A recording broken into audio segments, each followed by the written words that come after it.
함께 만드는 언론 미디어 협동조합 여기는 국민TV 함께 만드는 언론 미디어 협동조합 여기는 국민TV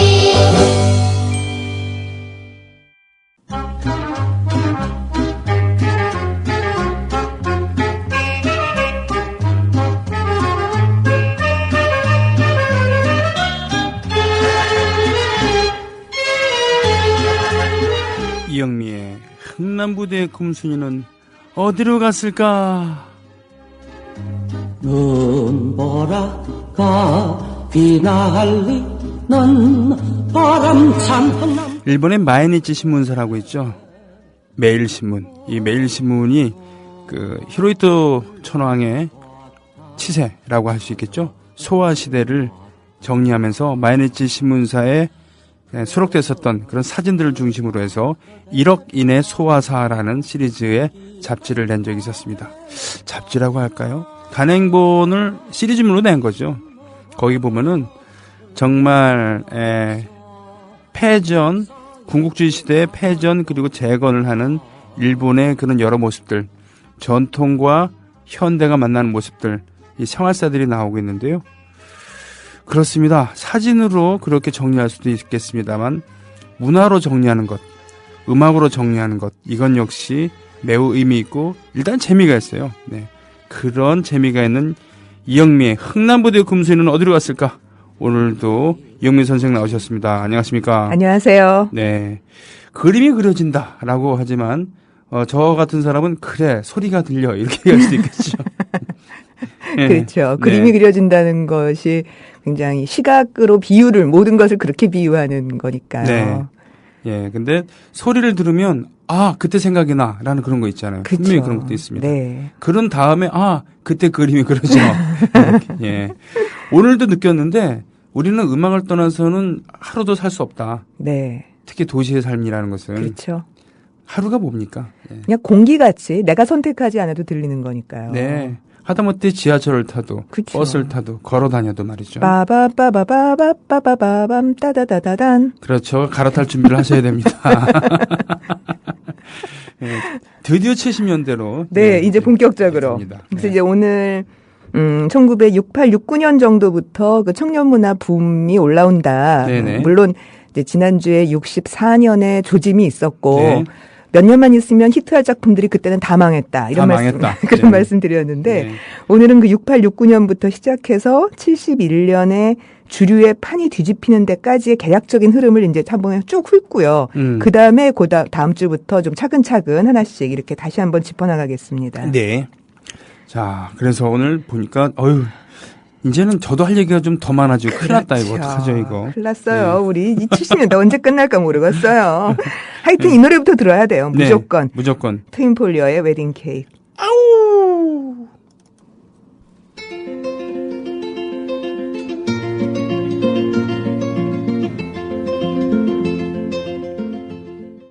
이거 원테이크로 한 거겠죠? 그러니까 삑사리가 나도 이렇게 가죠. 그쵸? 네. 예, 분명히 지금 들으면은 이건 다시 하죠. 예. 요즘 같으면. 호흡이 네. 서로 좀 다르거든요. 호흡도 다르고 네. 중간에 확실하게 기타가 한 부분이 삑사리가 났어요. 그 두 번째 2절 부분의 첫 부분에서 확 네. 삑사리가 났거든요. 네. 명확하게 틀린 게 있었어요. 네. 이쯤 되면 접고 다시 가는데 네. 이때는 그냥 가는 거죠. 이런 네. 많아요. 70년대 초반에는 그냥 어머 세상에 이렇게 갔는데 그냥 간단 말이야. 이런 거 되게 많아요. 그런데 뭐 듣긴 좋아요. 예, 그렇죠. 듣기 그게 그렇게까지 대세에 영향을 미치지 않는 거예요. 그런 게 틀렸다는 게. 근데 이 감각만큼은 네. 대단하네요. 그치. 음이 하나도 가는 게 데가 없어요. 와. 이게 이제 화음인데 네. 서로 정확하니까 화음이 되는 건데 트윈폴리어의 웨딩 케이크 이거 우리나라 곡인 줄 알았어요, 저는 정말. 아, 그러셨어요? 원래부터 우리나라 곡인 줄 알았어요. 저는 처음부터 외국곡인 줄 알았어요. 왜냐하면 그 시절엔 이렇게 한국 사람들이 노래를 짓지 못해요. 이런 그렇구나. 노래는 안 나와요. 네. 그렇기 때문에 이건 당연히 외국곡이라고 생각했어요. 네. 그건 뭐 하얀 손수건도 마찬가지고요. 네. 그러니까 뭐 여러 번 제가 이야기를 드리겠습니다만 이때 이런 흐름을 열었던 노래들은 대부분 외국곡이었어요. 네. 그리고 그거는 이 시대만 그런 게 아니고요. 항상 한국 가요사에서 새로운 흐름을 이렇게 탁 치고 나가는 거는 60년대에 한명숙이나 최희준 같은 사람도 다 외국곡 부르면서 시작을 했고 네네. 그건 뭐 1930년대의 트로트도 마찬가지로 20년대에 일본곡 부르면서 시작한 거잖아요. 네. 그러니까 이게 어떻게 보면 한국 대중예술사 아니면 더 크게 보면 근현대 예술사 전체가 갖고 있는 식민주의적 성격일 수 있는데 네. 외국에서 새로운 게 들어와서 그 발상으로 뭔가를 하다가 그게 토착화되면서 변형되면서 네. 대중화가 되고 예, 그러면 예. 또 외국 걸 갖고 들어오고 오. 이런 게 계속 반복되는 현상이 아주 오랫동안 예. 어떻게 보면 거의 최근까지도 지속이 되고 있는 거죠. 그렇군요. 근데 참 세련됐어요, 정말. 그렇죠. 예, 기타 예. 두 대로만 네. 상큼하고 세련되고. 그렇습니다. 예, 그러니까 예. 이제 맞아 이런 거였어. 이런 거 우리 해야 돼. 이런 거죠. 네. 서양 애들처럼 이게 뭔가 김치 냄새가 좀 덜 나잖아요. 네, 네, 끈적거리고 막 이런 거 안 나니까 네. 이런 거였어. 이러고 이제 나 세련됐어라고 생각하는 젊은 애들이 확 달라붙는 거죠. 네. 이렇게 뭔가 68년, 69년에 거대한 것이 밀려오고 있다라는 조짐. 64년에는 이게 뭐지? 쟤네들 뭐 하는 거야? 이런 정도로 끝났다면 네. 이게 뭘까? 이런 정도의 느낌이 이제 오기 시작을 하는 거고요. 네. 바로 69년에 클리프 리차드 레안기 공연이 있어요. 클리프 리차드. 네. 지금 경이죠. 예. 네. 네. 그렇습니다. 네, 네, 네. 사실 이 감각은 이렇게 비유하면 될지 모르겠어요. 서태지와 아이들 시대를 기억하시는 분들이라면 네. 1992년에 있었던 이 비슷한 사건을 기억하셔야 돼요. 그 이니셜이 NKOB 남궁옥분이랑 똑같은 뉴 키즈 온 더 블럭. 네. 그렇구나. 네, NKOB 뉴 키즈 온 더 블럭. 네. 남궁옥분. 네. 92년 서태지와 아이들 등단하기 이전에 벽두의 사건이 터졌죠. 네. 그래서 제가 그때 나중에 이 얘기를 또 드릴 수 있을지 잘 모르겠습니다만 네. 바로 그날 그거를 뉴스에서 보고서 네. 칼럼을 써서 한겨레 신문에 실었거든요. 네, 네. 청탁이 왔어요. 예. 그러니까 저는 이제 거기 가지도 못하고 텔레비전 보고 있는데 뭐 광란이다 난리 났다 뭐 MBC 뉴스 첫 화면이 그거였어요. 네. 뭐 여러분 보십시오. 광란의 현장에 아이들이 가 있습니다. 이렇게 시작하는 거였는데 한겨레 신문 안정숙 기자가 바로 전화를 해가지고 네. 아니 도대체 왜 집에 있냐 이런 역사적 현장에 안 있고 네. 지금 빨리 써라 이거예요. 네, 그래서 네. 그 어떻게 쓰냐 이거는 내일 모레 나갈 텐데 그랬더니 지금 자기가 들어가서 판 간대요. 오. 내일 아침 조간에 나올 거래요. 빨리 쓰래. 예. 1시간 만에. 그래서 대단한 감각이네요. 그렇죠. 예. 그래서 1시간 만에 쓰고 전화로 불렀어요. 8장을. 원고지다 써서. 세상에. 그러나 띄고 이렇게.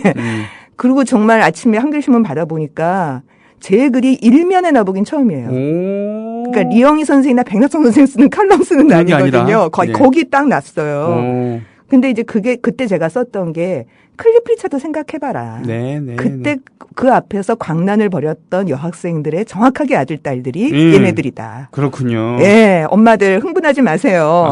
여러분들 다 하셨던 거예요. 그렇군요. 그러니 말세다 이런 얘기 하지 마시고. 그렇죠. 광란은 무슨 광란 자기네들도 했으면서. 네, 그랬군요. 자, 어쨌든 뭔가 새로운 게 오는 조짐이 이런 식으로 오는 겁니다. 네. 광란이 일어났다. 어른들이 이게 뭐지? 이런 생각인데요. 최근에 김형찬이라는 연구자가 연구한 데 의하면은 네네. 이 붐이 벌써 60년대 중반에 7명의 여대생이 클리프 리차드 팬클럽을 조직하는 데서부터 시작됐대요. 그래요? 네. 어허. 해외 팬들과 접촉해서 음반을 구입했고요. 방송국에 막 신청하고 자기네들이 잡지를 냈고 별별 짓을 다 해서 이 붐을 만들어냈고요. 나중에 중고생들까지 여기 들어와갖고 150명가량의 조직으로 발전했대요. 네. 그래서 클리프 리차드들이 그러니까 공항으로 들어왔을 때 마중 나가서 한복 입고 생일 축하 노래를 불렀고 네. 그다음에 조직적으로 뭐 선물을 다 사서 안기는 것까지 다 조직을 했고 심지어 세션들의 한복과 선물까지 다 준비하고 쇼핑 가이드 담당까지 다 짰대요. 야, 그 세션들이 그 유명한 섀도우스 밴드잖아요. 네. 예, 밴드들의 한 사람 한 사람 거를 다 사주는 이런 방식이었던 거죠. 그게 그랬군요. 1969년. 그리고 그 해에 트윈폴리오 음반이 나왔고요. 한대수 리사이틀이 나왔고 김추자의 첫 음반이 나왔고 이게 다 69년이에요. 그랬군요. 네. 어쨌든 세시봉 외에도 우린 지금 너무 세시봉 얘기만 하는데요. 네네. 세시봉 바깥에 가수들이 없었던 게 아니에요. 네. 세시봉 바깥의 존재로는 요 비슷한 시기, 그러니까 상당히 이른 시기에는 뚜아에모아를 꼽아야 될 것 같아요. 뚜아에모아의 활동 무대는 세시봉이 아니고 미도파 살롱이었다고 하죠. 유도파 살롱. 네, 이필원과 박인희 콤비였습니다. 네. 남자 둘이 아니고 네. 남녀 콤비 두 곡 들어보시겠는데요. 스카브로의 추억. 네. 이게 70년 음반에 나온 거고요. 그리고 약속 두 곡 듣겠습니다. 네.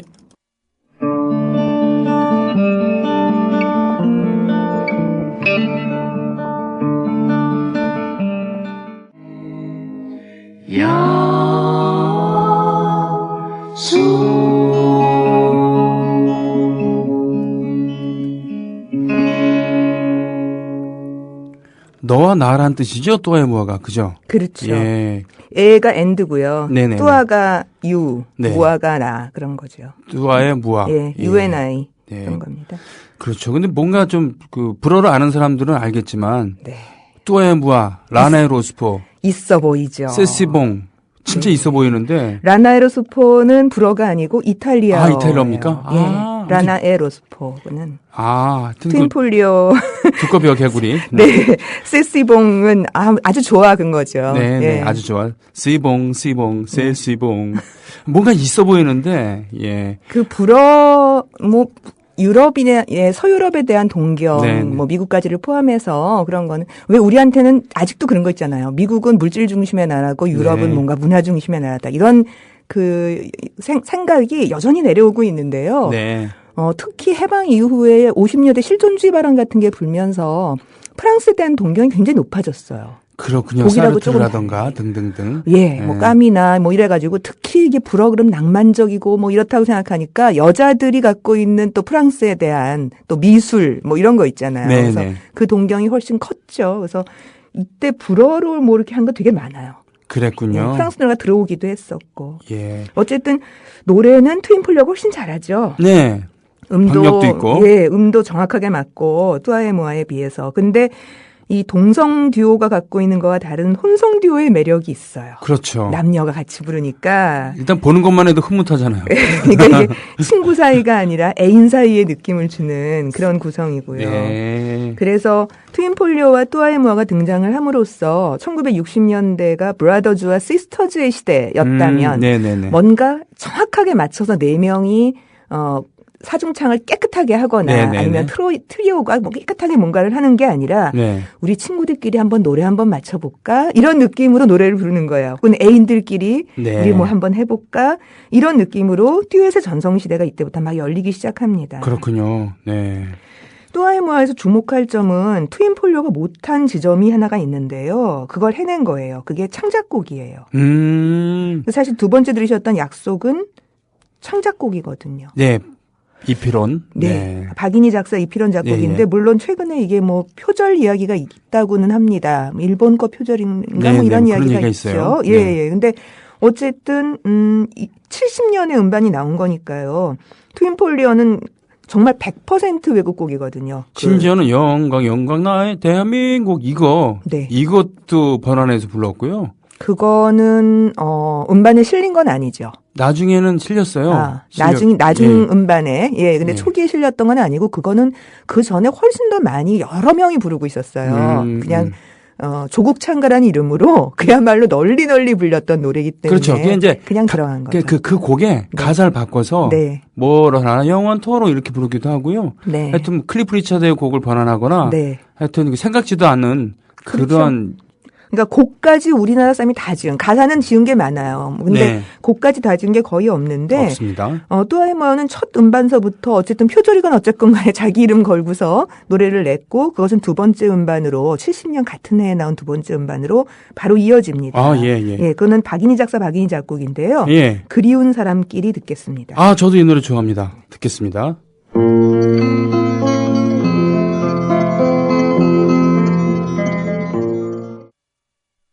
예, 이거였습니다. 나중에 박인희 씨 솔로 앨범에도 있었습니다만, 네. 예, 이 버전은 사실은 저는 지금 두 번째 들어보는데, 예, 거친 기타의 터치. 이필원 씨의. 예, 그러니까 처음 전주 들어올 때, 네. 이 터치는 포크 막 하는 사람의 터치가 아니에요. 그게 예. 맞는 게 이필원 씨는 처음에 포크부터 출발한 게 아니고 락부터 출발을 했어요. 아, 그러십니까? 네. 예. 락을 하다가 청년 문화를 주도하는 게 포크의 흐름인 것으로 그야말로 어쿠스틱 기타 흐름이라는 게 보이잖아요. 네. 어느 순간이 되면은. 그래서 박인여하고 합쳐서 포크로 간 거로 저는 알고 있어요. 예, 뚜아의 이 노래. 이필원 씨는 뭐 그렇다고 치고요. 네. 박인 씨는 정말 70년대, 80년대 초반까지도 그 방송 진행을 FM에서 하기도 하고 그러면서. 예, 그리고 레코드 가게도 했었어요. 아, 그래요? 네, 광화문의 광화문 노타리에서 조금 더 서대문 쪽으로 가는 예, 거기 예. 박인희 씨가 하는 레코드 가게가 있었어요. 그래서 광화문에 나가면 예. 굉장히 여러 가지를 우리가 볼 수 있었어요. 예전에 그랬군요. 예, 그러니까 광화문 연가 같은 노래가 나오는 거예요. 거기에 대한 추억이 있으니까. 사실 박지영 레코드도 거기 그쪽 라인에 있었잖아요. 거기 그런 게 되게 많았어요. 예. 예. 박지영 레코드사가 나중에 모태가 돼서 뭡니까 동아기획이 만들어지고 있습니다만. 네.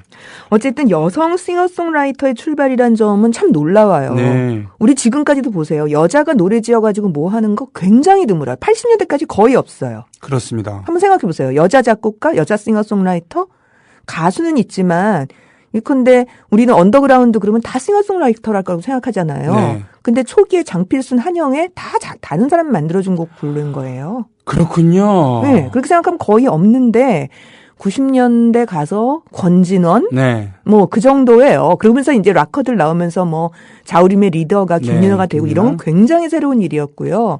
그러니까 70년대까지도 60년대까지는 거의 없는 거고요. 하긴 하나도 없는 거고 정말. 하긴 천하의 양희은도 자신이 가사라도 쓰기 시작한 건 훨씬 중요한 이유입니다.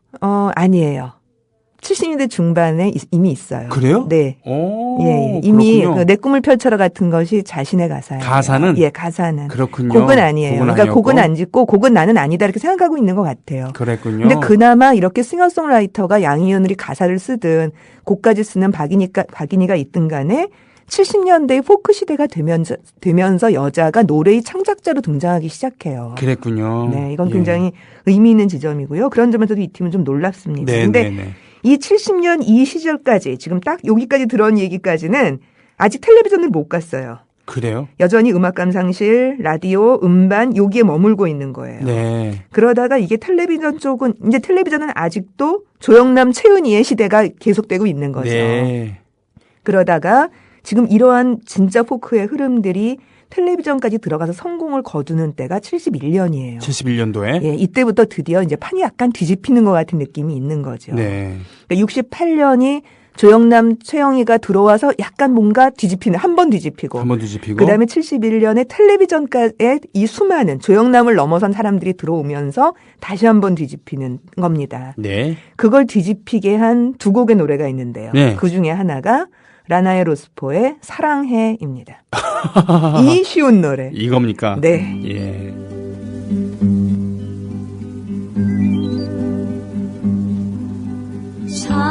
사랑해 당신을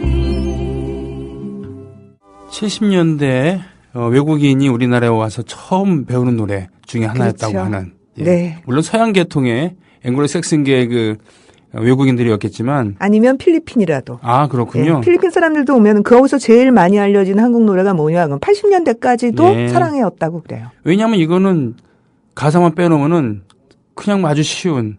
네. 너무 쉽죠, 네. 노래가.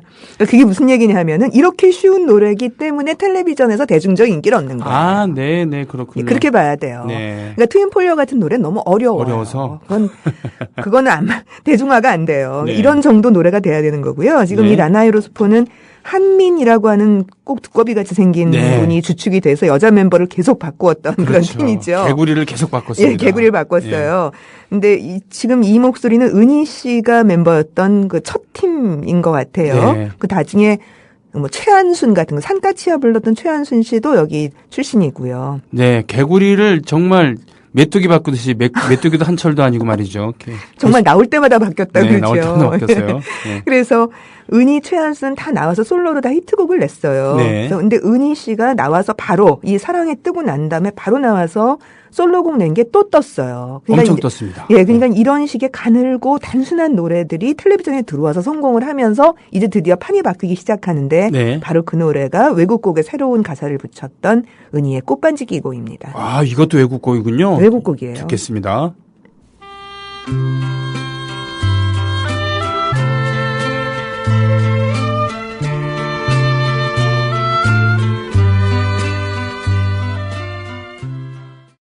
예, 맞아요. 전성기 때 은희 씨의 그 인기는 무교동 그쪽 그 통기타 업소들. 네. 지금 통기타 업소보다는 훨씬 급이 높은 그 당시로는 그랬을 텐데 거기서 서로 모셔가려고. 예. 말도 못했어요. 네. 스카우트 쟁탈전. 네. 지금 들으면 막 이 중간에 뭐라고 하는 거 들을 막 손가락에 오므라들고 그렇죠. 죽겠죠. 네. 그런데 그 당시엔 그게 굉장히 멋있어 보였던 네네. 거고 노래하면서 중간에 말이 나온다. 그전엔 그런 거 별로 없거든요. 60년대까지는 없어요. 그런 게. 그러니까 가수가 뭔가 나의 말을 한다라는 느낌을 주지 않고요. 노래 부르는 기술자? 이런 거였던 거죠. 그렇죠, 60년대까지는. 그렇죠. 네, 맞아요. 근데 이렇게 말을 한다는 거는 나는 당신한테 무슨 말을 하고 있어요라고 확실하게 보여주는 거거든요. 자의식이 있구나라는 네, 그런 느낌. 그런 거죠. 그래서 이때부터 중간에 말을 한다거나 하는 그런 노래들이 많아지는데, 네. 이 은희 씨가 기타를 이렇게 텔레비전에 들고 나오면은요, 네. 세워요. 예. 옆으로 들지 않고 네네네. 세웁니다. 네네. 클래식 기타 하는 사람들처럼 거의 그렇죠, 껴안는 그렇죠. 것처럼 네네네. 첼로 껴안듯이 예, 이렇게 예. 껴안고서 그래서 다들 여자들이 또 그거 따라 한다고 세워서 그래서 세웠구나. 그리고 거기다 또 스티커를 붙여요. 뭐 그 하트 당시- 모양이요? 꽃이 많았어요. 네. 해바라기 꽃이 많았고 그게 네. 다 일본에서 들어온 거거든요. 우리나라에서 이런 게 안 만들어졌어요. 못 네. 만들었군요. 예, 그러니까 굉장히 디자인 예쁘게 해갖고 그 스티커가 되게 비싸요. 명동 같은 데 가야만 사요. 예, 그랬군요. 코스모스 백화점 정도 가야 사는 거예요. 이런 거는. 거기 가서 일부러 은희가 붙였던 바로 그 해바라기 같은 거 있는 꽃 돼 있는 거를 탁 덕지덕지 붙이거나 아니면 또 한 번은 발바닥에 또 유행한 적도 있었어요. 발바닥 붙여가지고. 하여튼 그런 짓을 다 선도하면서 했던 가수가 은희예요. 그랬군요. 예. 근데 이 노래는요, 버전이 하나 더 있어요. 김세환 버전이 있어요. 그래요? 오솔길이에요, 제목이. 곡이 똑같고요. 가사는 좀 달라요. 그렇군요. 근데 아마 김세환이 먼저였을 수도 있는데 은희 버전은 완전히 밀렸어요. 그랬군요. 예, 밀린 겁니다. 예, 이것도 나중에 한번 들었으면 좋겠습니다만. 네. 네. 어쨌든 사랑이나 꽃반지 끼고의 공통점은 아주 쉽고 단순한 그리고 사랑 노래잖아요. 근데 비슷비슷해요. 예, 비슷비슷하고 스탠다드 팝하고는 차별성이 있고요. 당돌한 청년들의 느낌이 없지는 않은데 비교적 거부감 없이 스탠다드 팝을 좋아했던 사람들도 들을 수 있을 정도의 친연성도 좀 있는 좀 그런 노래. 그렇군요. 예. 그리고 어른들이 듣기에도 부담 없는 그런 목소리. 네, 비교적. 네. 근데 이제 여리여리하고 맑고 청아한 여자 목소리가 주도하고 있는 거. 네. 정말 쨍하는 그런 목소리가 주도하고 있는 거. 네. 그래서 이런 맑은 목소리에 대한 새로운 호감이 있었던 것 같고 그게 포크를 처음 좋아했었던 사람들의 어떤 주요한 요인이 아니었을까 싶어요. 무슨 네. 얘기냐면 트윈폴리어에서도 송창식이 훨씬 노래를 잘함에도 불구하고 사람들이 처음 호감을 갖는 대상은 윤형주라는 거죠. 그렇죠. 그건 얼굴 때문만이 아니라 그 청하고 맑고 가는 목소리 때문이었을 것 같아요. 그랬군요. 그러니까 그게 이 당시에 새로운 목소리 어떤 표징 같은 그런 느낌이었으리라고 보입니다. 네. 자, 71년에 또 하나 중요한 게 있는데요. 네. 이렇게 판이 바뀌는 느낌이 나는 71년에 거대한 가수 하나가 나와요. 그게 양희은이에요. 두둥. 어떤 느낌인지 일단 듣고 오겠습니다. 네, 양희은의 아침 이슬입니다.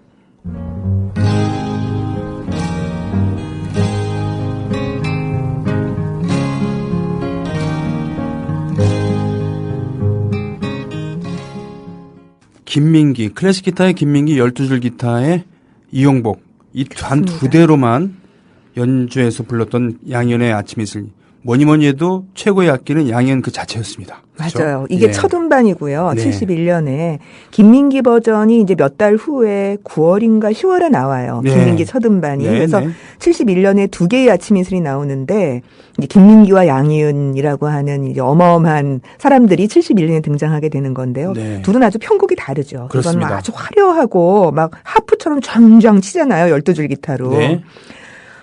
저는 이런 여자 가수가 감히 여자 입에서 나 이제 가노라. 네. 뭐 이런 저 거친 광야에 이런 소리를 하는 여자 가수, 이렇게 씩씩한 여자 가수가 인기를 얻을 수 있었던 시대의 그 변화가 참 중요하다고 생각해요.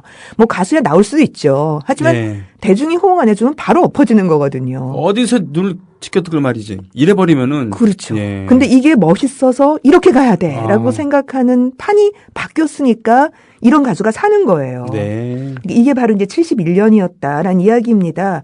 그러면서 71년에 송창식과 윤영주가 각기 솔로 음반을 내요. 예. 트윈폴리에서 찢어졌던. 그렇군요. 그리고 윤영주는 나 공부할 거야. 아버지가 공부하래. 그리고 할 수 없이 들어갔다가 다시 다 튀어나와요. 예. 송창식도 군대 갔다 왔든가 하여튼 뭔가 이렇게 뭐 그런 게 있고요. 네. 그러면서 포크의 주류 진출이 전면화된 해가 바로 이 해였습니다. 예. 라디오 프로그램 맡고 이제 막 그러기 시작하는 거고요. 근데 이 해 락도 판이 바뀌어요. 그러니까 69년에 플레이보이컵 쟁탈 보컬 그룹 경연대회라는 게 시민회관에서 개최가 되는데 1등이 네네. 키보이스였어요. 근데 이 키보이스는 물론 64년 키보이스 말고 다시 재건한 키보이스. 그러니까 윤한기 씨가 없던 키보이스. 그렇죠. 윤한기, 차중락, 차도균 그 멤버 아니고 없는? 완전히 다시 바뀐 예. 제2기 키보이스였고요. 여기에 나중에 히6로 다시 가고 있는 그 히5. 5명일 때 히5고 1명이 더 붙어서 6가 되는 건데요. 네네네. 히5도 참가를 했고 시민회관 3천석이 완전 매진됐대요. 그리고 69년 바로 이해 아시아 보컬 그룹 공연도 또 시민회관에서 열려서 예. 뭐 미국, 인도, 인도네시아 같은 4개국 밴드가 들어갔고 바로 여기에 별이 쏟아지는 해변으로 가요. 그 노래를 지은 제1교포 청년이었던 이철이 여기 참가를 해요. 몇 년 전까지만 해도 김희갑 선생의 작곡인 줄 알았었습니다만. 그렇게 많이 알았고 네. 그전에는 그냥 키보이스 작사 작곡 그랬어요. 네. 근데 그 음반에 워낙 김희갑 곡이 많기 때문에 네, 김희갑일 거야 이렇게 해버렸었는데 아하. 이제 이철 씨가 건 거죠. 왜 내 곡인데 이걸 왜 니네들이 이러고 있어 이러니까 이제 김희갑 씨가 맞아요. 이건 내 곡 아니에요. 이렇게 밝히게 된 거고 이제는 저작권을 인정받았습니다. 네. 70년 두 번째 대회부터 69년에 이제 판이 바뀌고 나서 70년 두 번째 대회에서부터는 뭐 미팔군 경력의 프로가 아닌 네. 그 음악 살롱에서 활동하는 아마추어적인 젊은이들의 락 그룹들이 대거 등장했다고 전해져요. 네. 그리고 이때부터 드디어 사이키 조명 그리고 무용단 고고나 소울 스타일의 춤을 추는 무용단이 등장을 했다고 네, 합니다. 네. 그러니까 신중현 사단이 불러일으켰던 그 펄시스터즈 바람이 얼마나 대단했는지 하는 것을 그 영향을 알 수가 있었던 그런 대목입니다. 그렇습니다. 그러니까 이때만 하더라도 락은 춤추는 음악이라고 생각했어요. 예. 지금은 말이 안 되죠. 어떻게 락에 춤을 춰. 네. 댄스 뮤직은 따로 있는데 근데 이 당시에는 락이 춤추는 음악이라고 인식됐고 락 그룹의 많은 밥벌이거리가 사실은 고고장에서의 연주였어요. 그랬군요. 예. 바로 69년에 김추자가 등장합니다. 듣습니다. 늦기 전에.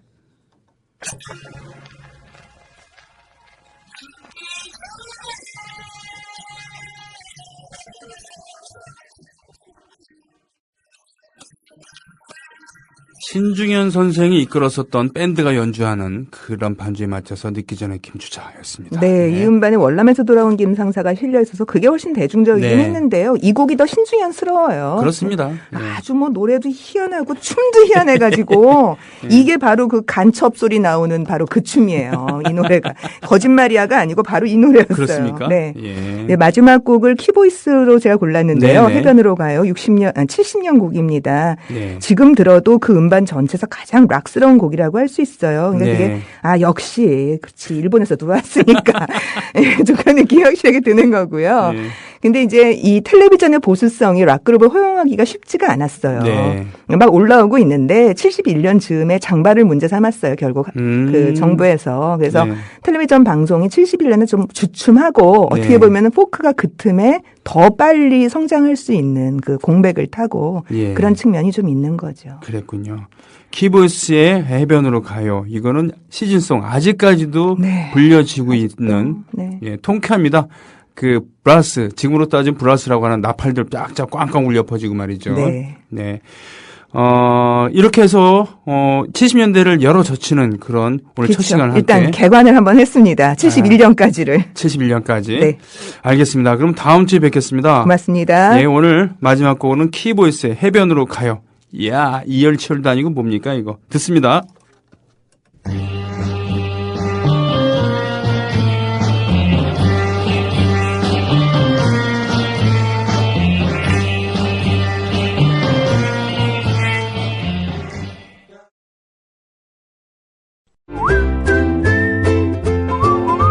국민라디오 팟캐스트 응원하는 가장 쉬운 방법 아시나요?